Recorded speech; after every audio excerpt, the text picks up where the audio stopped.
Understanding the market is critical to building successful products. Some markets are better than others, and some products do a better job than others. You'll want to find product market fit. So what exactly is product market fit? Well, product market fit means being in a good market with a product that can satisfy that market.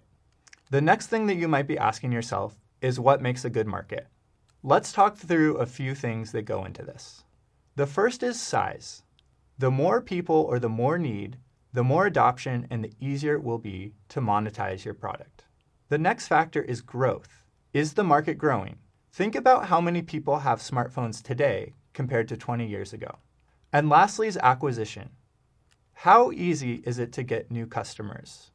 Think about expanding your reach and your ability to explain your product to new users. This can also include getting people to switch from competing products. Think about how much friction there is between switching from an Android phone to an iOS phone, or from changing your email provider from one to another. It can be a little bit tricky to identify product market fit, but here are a few signs that you don't have good product market fit.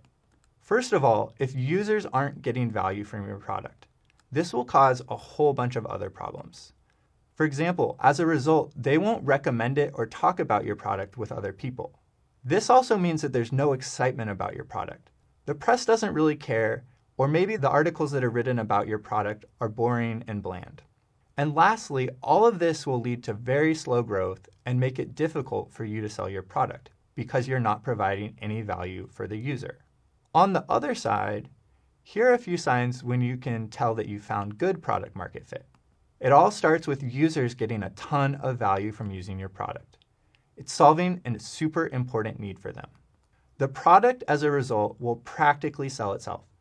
Users will recommend it to others, and it's easy to immediately understand the value and why someone would want it. The press is also super excited, and they're banging on your door to talk to you about your product and learn more.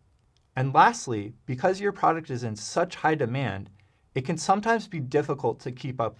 For example, maybe you're constantly needing to add more servers in order to support your app. So how can you get more insight into markets? Well, there's lots of ways to do that. It's important to familiarize yourself as much as possible with what's going on around your product space.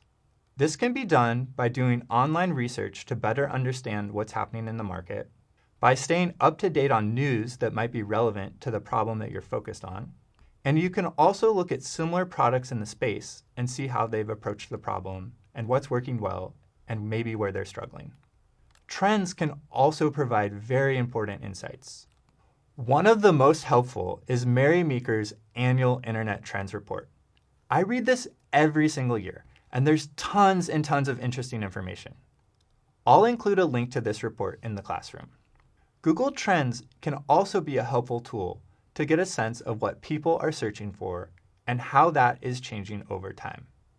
So now that you have an understanding of markets and how to get insights about them, let's try it out.